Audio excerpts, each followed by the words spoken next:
आप सभी का हमारे YouTube चैनल टेक अमरनाथ में स्वागत है। आज हम बात करने वाले हैं लोकसभा चुनाव के तारीख को लेकर। लोकसभा चुनाव को लेकर तारीखों का ऐलान चुनाव आयोग ने कर दिया है। 7 चरणों में आम चुनाव करवाए जाएंगे। 19 अप्रैल से लेकर 1 जून तक 7 चरणों का चुनाव समाप्त होगा, जबकि 4 जून को लोकसभा का रिजल्ट दिया जाएगा। पहले फेज की वोटिंग 19 अप्रैल को होगी, दूसरे फेज की वोटिंग 26 अप्रैल को होगी, तीसरे फेज की वोटिंग 7 मई को होगी, चौथे फेज की वोटिंग 13 मई को होगी, पांचवें फेज की वोटिंग 20 मई को होगी, छठा फेज की वोटिंग 25 मई को होगी, सातवें फेज की वोटिंग 1 जून को होगी। अब हम बात करने वाले हैं अपने बिहार की।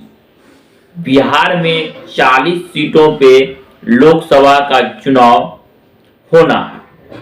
पहले चरण में का वोटिंग 19 अप्रैल को जो होगा, उसमें बिहार में औरंगाबाद, गया, नवादा और जमुई में होगा। दूसरे चरण का वोटिंग 26 अप्रैल को होगा, जिसमें किशनगंज, कटिहार, पूर्णिया, भागलपुर, बांका में होगा। तीसरे चरण का वोटिंग 7 मई को होगा, जिसमें झंझारपुर, सुपौल, अररिया, मधेपुरा, खगड़िया लोकसभा चुनाव होगा। तीसरे चरण का वोटिंग 19 मई को होगा, जिसमें दरभंगा, उजियारपुर,